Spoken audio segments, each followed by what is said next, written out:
morning, beautiful people. Happy Sunday morning, May 17th, and our reading this morning is not what I expected at all. Here goes. It kicks off with a quote from Victor Hugo. And the fire is seen in the eye of the young, but it is lit, but it's in the light we see the old man's eyes. Growing old is not something most people look forward to, and unfortunately, prejudice against older people seems to be common in our society. Beautiful young adults have been used as models of the ideal human form.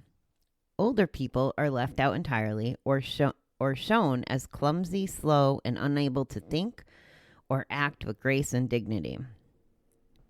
Yet, when we study history and current events, many of the leaders in the political, business, and artistic communities were older. There is wisdom and experience in age that can be gained no other way, as well as perspective on life most younger people don't even know about. We don't need to deny our aging process. We don't need to lie or joke about our age. Respect ourselves and others who are older is a sign of spiritual maturity. We may not be able to do all the things we could when we were younger, but with age comes growing wisdom, perspective, and serenity that can be a blessing if we only look for it and appreciate it in ourselves and others. Today, help me give thanks for the blessing of age and appreciate those whose years are many.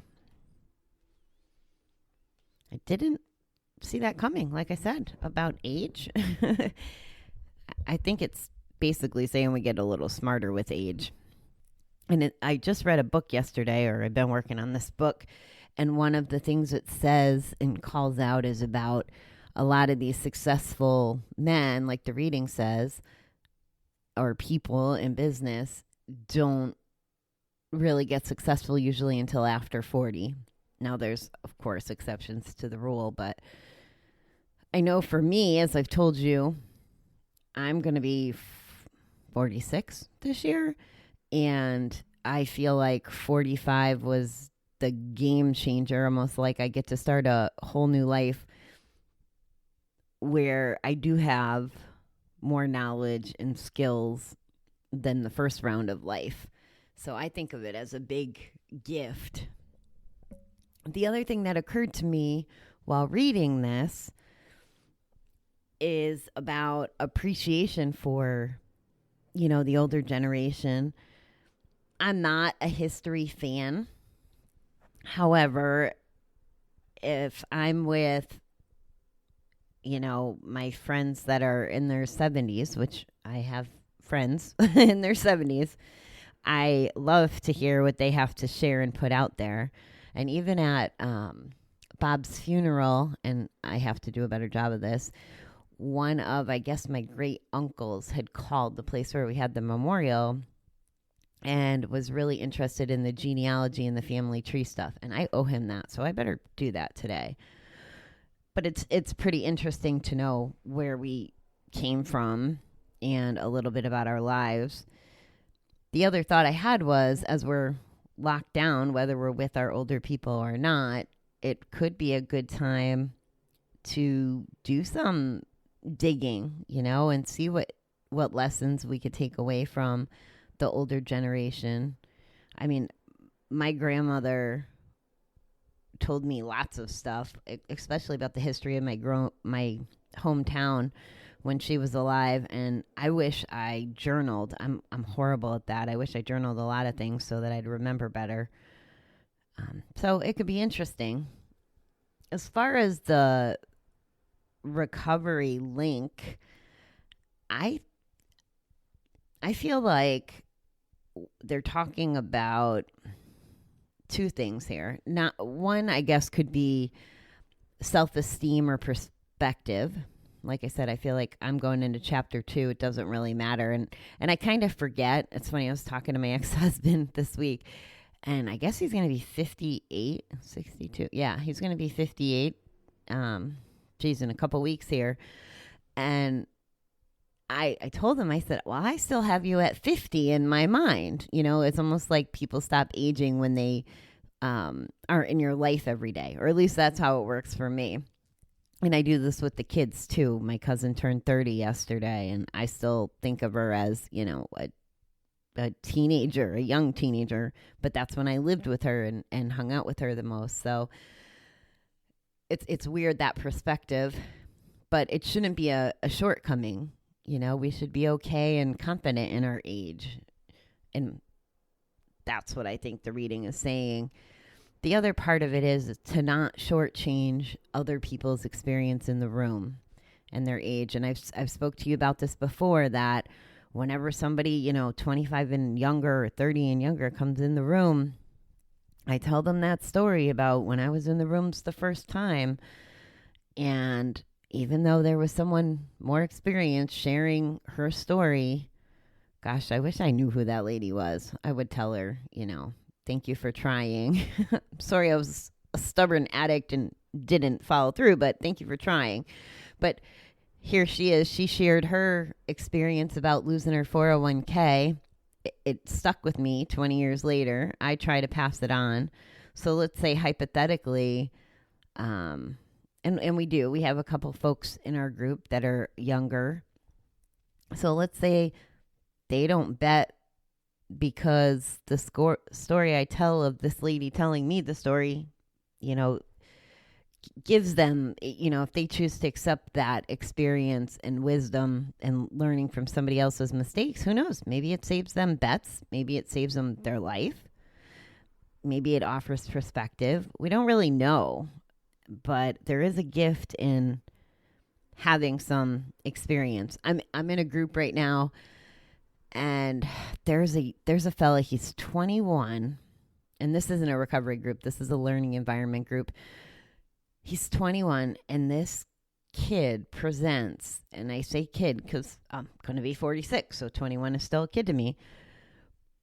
He presents like he knows everything, and in a beautiful, humbling way, not in an obnoxious way, but he's got this self confidence, and he presents just beautifully. I think we're all enamored by him.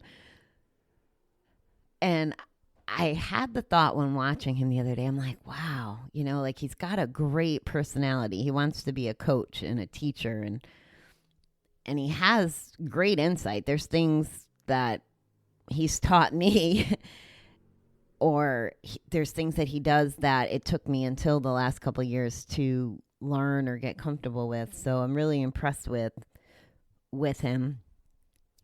And I also, in the back of my mind, go, well, what doesn't he know? What doesn't he know he doesn't know? It'll be interesting. If he puts himself in the arena he's looking to, he's going to continue to pick up knowledge and experience from who's around him. It's just interesting to me. I would love to, and who knows, maybe I'll ask him. I'll be like, hey, let's save these videos and let's check in 20 years and see what knowledge he gains in this next amount of time. And it can happen to, anybody, whether you're 20, 40, even 60, you can learn new things. I think we should always be learning things, but that's, a Bobbyism, I guess. So the moral of the story is don't not respect yourself or be embarrassed by your age. Your age could show what you've learned in your journey, and it's who you're supposed to be. So just embrace that and appreciate it. And also, no matter what age you are, be open to learning. Maybe there's something different that someone else is doing that could change your life. In the webinar I went to yesterday, I was taking notes like crazy. The topic was things in your toolbox for recovery. And I never even heard of a couple things, and, revisited and heard some new ideas. And it wasn't because people were older than me. It was a diverse group, different ages. And I actually think the girl who hosted the webinar was maybe 5 or 10 years younger than me, and maybe more. I hope I'm not being insulting. Like I said, I can't really tell anymore of ages of people, but I was taking the most notes from when she spoke, and I learned a ton of things from her yesterday. So we can all learn. It goes along with the open-mindedness that I like to preach about because I think it's so important. So that is my impression of age and recovery and how we should handle it. And I am going to leave you with that. I hope you think about having some appreciation for yourself. That's important. And if you have the faith and understanding to believe that all your experiences make you who you are because that's who you should be, I hope that you grasp that too. Okay, beautiful people. It's Sunday. We got one more day to chill or get ready for the week, or I guess work if you're working on the weekends.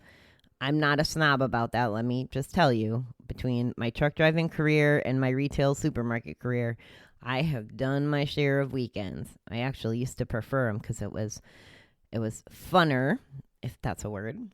It was funner in the stores because it was busy and there was a different kind of vibe on the weekends, a lot of making events and orders. And when I was a truck driver, I liked the weekends because there was less traffic, so I could move through. So working on the weekends isn't a bad thing either. I totally digressed again. But anyway, have a wonderful day, beautiful people. I will be back tonight. I'm very excited. I have a Zoom call tonight with my recovery family that I went to Asia with. It'll be nice to catch up with them. We've done this once since the quarantine started, and we're going to do it again tonight. So I'm looking forward to that closing up my weekend. So I'll chat with you. I may check in with you when I'm done, or if I can get talking to you before we start. I don't know. We'll see what happens. Either way, I'm sure I'll recap it, whether it's tonight or tomorrow, and let you know what I learned, because I know I'll learn. One of our friends is still in New Zealand. He's never come home from that side of the world since we were over there, and I'm not sure if I'm sending him love and sympathy or jealousy because the pictures he's just posting are beautiful. I think I wouldn't mind being in quarantine in New Zealand personally, since it's one of the places I want to go. But anyway, I will catch you up on what all my peeps are doing and see what kind of fun stuff I can learn tonight. All right, have a great Sunday, everybody. I'll talk to you later.